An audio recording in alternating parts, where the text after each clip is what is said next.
साल 1925। पेरिस के एक होटल में फ्रांस के करोड़पति स्क्रैप डीलर जमा हैं। उनके बीच आईफिल टावर को खरीदने की बोली लग रही है। हजारों से शुरू हुई बोली मिलियंस में पहुंच जाती है। आखिर 7,000 टन लोहे का सवाल है। फ्रांस के पोस्ट और टेलीग्राफ मंत्रालय का एक बड़ा अधिकारी इस नीलामी को खुद अंजाम दे रहा है। उसने एक स्क्रैप डीलर को चुन लिया है, उससे थोड़ा रुकने को कहा है। डीलर खुश हो गया है। वो मंत्रालय के अधिकारी को हजारों फ्रैंक रिश्वत देने को भी तैयार हो गया।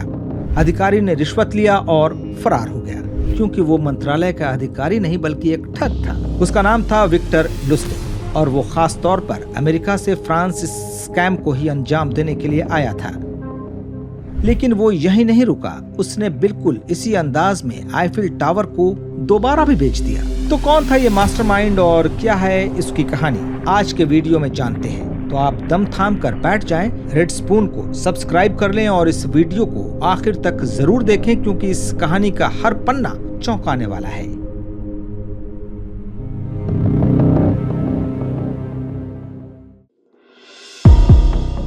उन्नीस 1925 में अखबार में खबर छपती है कि पेरिस का आईफिल टावर जर्जर हो रहा है और सरकार इसे तोड़ने की तैयारी कर रही है। इस खबर को पढ़ने के बाद विक्टर के मन में एक जबरदस्त आइडिया आता है। उसने आईफिल टावर को बेचने की तैयारी शुरू कर दी। वो उसी साल न्यूयॉर्क से पेरिस पहुंच गया और अपनी जान पहचान के लोगों को जुटाने लगा। विक्टर एक शातिर ठग था। उसे मालूम था कि एक भी गलत कदम न सिर्फ उसके रास्ते में रोड़ा अटका सकता है, बल्कि उसके लिए जेल के दरवाजे भी खोल सकता है। लिहाजा उसने अपनी सारी तैयारी ढंग से करने का फैसला किया। सबसे पहले अपने कॉन्टैक्ट्स की मदद से फ्रांस के पोस्ट्स और टेलीग्राफ मंत्रालय के कुछ दस्तावेज जुटाए। इसकी मदद से वो साबित करना चाहता था कि आईफिल टावर की जिम्मेदारी उसी की है। इसके अलावा उसने आईफिल टावर के बारे में पूरी रिसर्च की, हर छोटी बड़ी डिटेल्स के बारे में जाना। इसकी कीमत क्या है, देखरेख में सालाना कितना खर्च होता है, कौन से अधिकारी इसके लिए जिम्मेदार हैं, ये सब विक्टर ने अच्छी तरह समझ लिया था। इसके बाद वो मंत्रालय का डिप्टी डायरेक्टर जनरल बनकर पेरिस के एक 5 सितारा होटल में ठहरता है। वहां से वो शहर के स्क्रैप डीलर्स को चिट्ठी लिखता है कि उसे एक जरूरी और गोपनीय डील पर बात करनी है, जिसके बारे में वो चिट्ठी में नहीं लिख सकता, लिहाजा उन्हें होटल आना होगा। एक बार डीलरों के जमा होने के बाद वो धारा प्रवाह फ्रेंच में बताता है कि मामला क्या है। वो बताता है कि पहले विश्व युद्ध के बाद सरकार के खर्चे बहुत बढ़ गए हैं और वो आईफिल टावर की देखरेख का अतिरिक्त खर्च नहीं संभाल सकती। होल्ड ऑन, कहानी के शुरू में हमने नहीं कहा था कि विक्टर न्यूयॉर्क से आया था? फिर वो धारा प्रवाह फ्रेंच कैसे बोल रहा था? ये इस कहानी का एक खास हिस्सा है जिस पर हम आगे बात करेंगे। बहरहाल उसने डीलरों से ये भी कहा कि शहर की ऐतिहासिक इमारतों में आईफिल टावर फिट नहीं होता, क्योंकि बाकी की इमारतें गोथिक आर्ट की हैं और आईफिल एक आधुनिक इमारत है जो सिर्फ लोहे से बना है। लेकिन उसके मंत्रालय को डर है कि लोगों तक जब ये बात पहुंचेगी तो वो इसका विरोध करेंगे, इसलिए उन्हें इस बात को फिलहाल गोपनीय रखना है कि आईफिल टावर को तोड़ा और बेचा जा रहा है। दरअसल आईफिल टावर का निर्माण 1889 में वर्ल्ड फेयर के लिए खास तौर पर किया गया था। ये एक अस्थायी टावर था और योजना थी कि 20 साल बाद इसे ध्वस्त कर दिया जाएगा। लेकिन पेरिस के लोग धीरे धीरे आईफिल टावर के साथ जीने के आदी हो गए और उन्होंने इसे अपना लिया। 1909 में फैसला किया गया कि इस टावर को ध्वस्त नहीं किया जाएगा। हालांकि बाद में 1-2 बार फिर से इसे नष्ट करने की चर्चा हुई और इस बारे में खबरें छपी। तभी विक्टर ने ये योजना बनाई। विक्टर की बातों में दम लग रहा था। वो टावर की हर छोटी बड़ी डिटेल के बारे में डीलरों को बता रहा था। उसका होमवर्क काम आ रहा था। आखिर में उसने बताया कि किस तरह टावर को खरीदने पर उन्हें 7,000 टन लोहा मिल सकता है। अब उस पर शक की कोई गुंजाइश नहीं थी। वहाँ जमा सारे लोग दम साधे उसकी बातें सुन रहे थे। उन्हें पता था कि ये उनकी जिंदगी का सबसे बड़ा डील होने वाला है। सच तो यह है कि सारे डीलर किसी भी तरह इस डील को हासिल करना चाहते थे। उन्होंने इस प्रोजेक्ट के लिए बंद लिफाफे में अपना अपना बिड जमा कर दिया। लेकिन विक्टर इस बीच अपना मुर्गा चुन चुका था।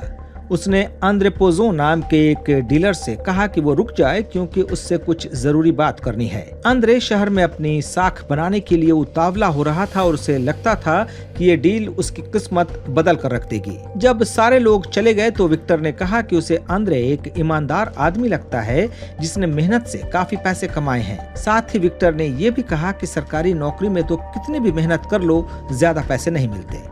तो ऐसा लग रहा था कि विक्टर एक तरह से इशारा देना चाहता था कि वो रिश्वत चाहता है। अब आंद्रे के सामने सारी बात साफ होने लगी कि आखिर एक होटल में इस डील के लिए लोगों को क्यों बुलाया गया और इस पूरे मामले को गोपनीय क्यों रखा गया। अब ये डील उसे और सच्ची लगने लगी क्योंकि उन दिनों सरकारी काम के बदले रिश्वत लेना आम बात थी। आंद्रे ने बिना मौका गंवाए 70,000 फ्रांसीसी फ्रैंक का भारी भरकम चेक विक्टर के नाम काट दिया। एक बार जब वो होटल से बाहर गया तो विक्टर ने चेक भंजाया और सीधा फ्रांस छोड़ ऑस्ट्रिया की राजधानी वियना निकल गया। वो अगले कुछ हफ्ते तक वियना के एक लग्जरी होटल में रुका और रोज अखबार में इस खबर के छपने का इंतजार करने लगा, लेकिन खबर नहीं छपी।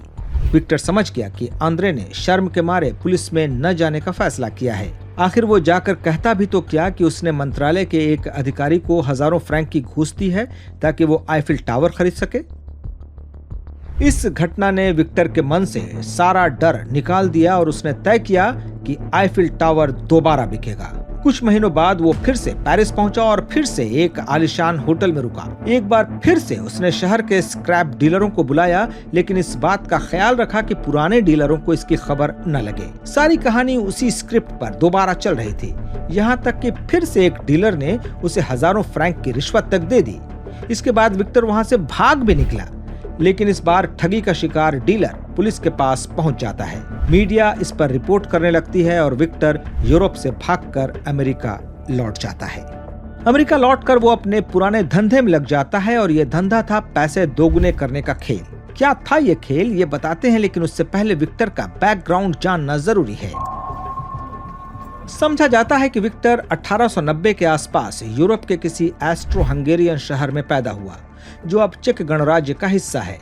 वो लगातार झूठ बोलने में माहिर था और इसलिए उसके बारे में कुछ भी पक्के तौर पर बता पाना मुश्किल है, लेकिन वो बताता था कि उसके माँ बाप गरीब किसान थे और 12 साल की उम्र में उसे घर से निकाल दिया गया। इसके बाद उसे एक रिश्तेदार के पास भेज दिया गया जहाँ उसकी परवरिश हुई।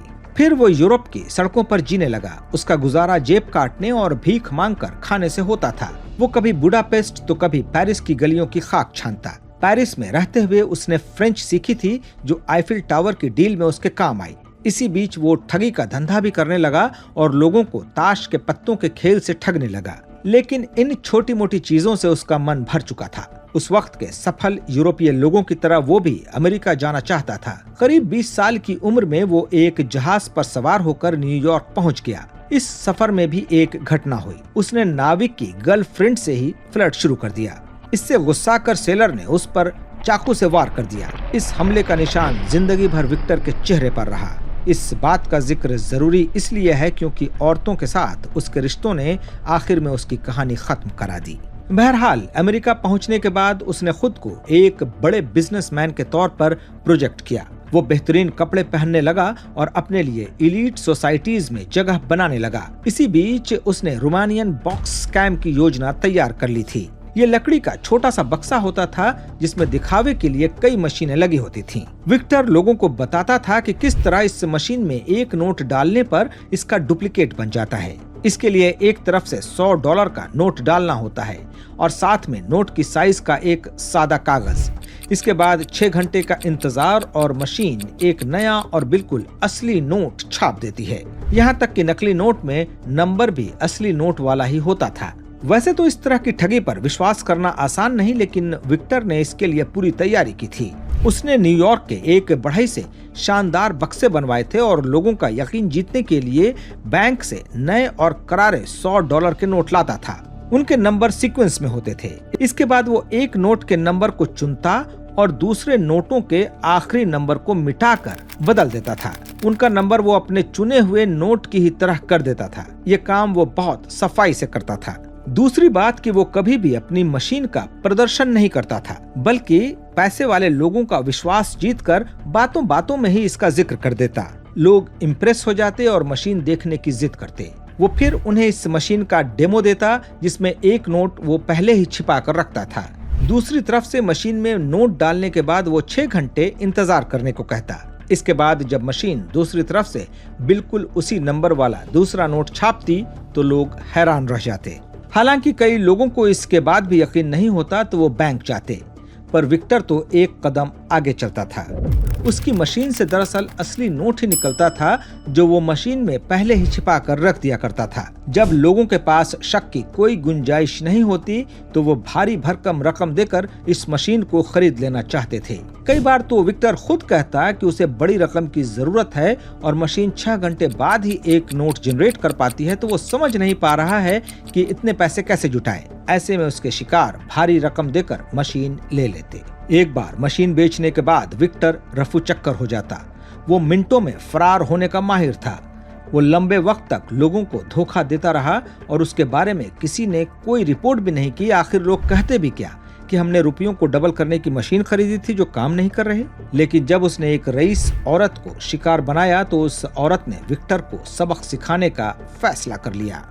बिली नाम की इस औरत ने विक्टर को खोज निकाला, पर हैरानी की बात कि वो गुस्सा होने की बजाय उसके साथ मिलकर काम करना चाहती थी। उन दोनों ने मिलकर धोखाधड़ी की योजनाएं बनानी शुरू की। विक्टर और बिली का रिश्ता प्यार में भी बदलने लगा। इस वक्त तक विक्टर ने शादी कर ली थी।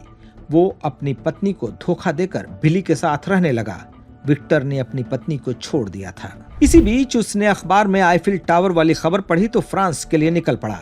वापस अमेरिका लौटने के बाद वो दोबारा से पैसे डबल करने वाले धंधे में लग गया। उसका हौसला बहुत बढ़ चुका था। इसी ओवर कॉन्फिडेंस में उसने टेक्सास के एक शेरिफ को अपना शिकार बना लिया। ये उसके लिए एक खराब डील साबित हुआ। इससे पहले वो कुछ और लोगों के साथ मिलकर नकली नोट छापने का धंधा भी शुरू कर चुका था। ये बात 1930 के शुरुआती दिनों की है।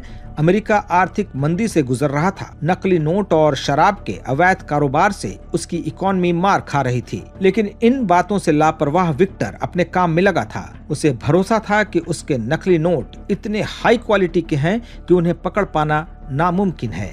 तो जब शेरिफ को पता चला कि विक्टर ने उसे इतना बड़ा धोखा दिया है तो वो विक्टर के पीछे पड़ गया। अब विक्टर ने एक और चाल चली। उसने कहा कि ये मशीन डिफेक्टिव है और वो मशीन की कीमत से 2 गुने पैसे वापस करने को तैयार है। शेरिफ इस झांसे में आ गया। उसने कोई $50,000 विक्टर से हासिल किए, लेकिन उसे जल्दी ही पता चल गया कि ये सारे पैसे नकली हैं। इसके बाद वही हुआ जो आखिर में लगभग हर अपराधी के साथ होता है। अमेरिका की पुलिस हाथ धोकर विक्टर के पीछे पड़ गई। काफी दिनों तक वो हाथ नहीं आया, लेकिन 10 मई 1935 को पुलिस के एक मुखबिर ने बताया कि विक्टर खास वक्त पर खास जगह आने वाला है। उसे फौरन गिरफ्तार कर लिया गया। लेकिन ये खुफिया जानकारी किसने दी? बताया जाता है कि ये मुखबिरी उसकी प्रेमिका बिली ने की, जिसके लिए उसने अपनी पत्नी को छोड़ दिया था। इस बीच विक्टर ने दूसरी औरत के लिए बिली को भी छोड़ दिया था। विक्टर को जेल में डाल दिया गया, लेकिन उसका शातिराना दिमाग कुछ और ही सोच रहा था। उसने न्यूयॉर्क के एक डिटेंशन सेंटर से भाग निकलने की योजना बनाई। इसके लिए उसने चादरों से 50 फुट लंबी रस्सी तैयार की और मैनहट्टन की एक ऊंची इमारत से खिड़की के रास्ते निकल भागा। इस दौरान जब दूसरे फ्लोर के लोगों ने उसे देखा तो उसने खिड़की साफ करने वाले कर्मचारी की एक्टिंग की। लेकिन पुलिस से लगातार पंगा उसके लिए भारी साबित हुआ और उसे दोबारा पकड़ लिया गया। इस बार उसे 20 साल जेल की सजा हुई और अमेरिका की सबसे खतरनाक अल्काट्राज जेल में भेज दिया गया। विक्टर इस बीच बीमार पड़ गया। उसने अफसरों से कहा कि उसे तेज बुखार है और वो ठीक फील नहीं कर रहा है, लेकिन झूठ बोलने की आदत ने यहाँ उसे फंसा दिया। अफसरों ने उसकी बात पर यकीन नहीं किया और मार्च 1947 में न्यूमोनिया से उसकी मौत हो गई। 57 साल की उम्र तक उसने इतने कारनामे कर लिए थे कि कई जगह उसे 20वीं सदी का सबसे बड़ा शातिर कहा जाने लगा था। लेकिन कई शातिर विक्टर से भी आगे थे, जिनके बारे में हम अपने चैनल पर बताते रहेंगे।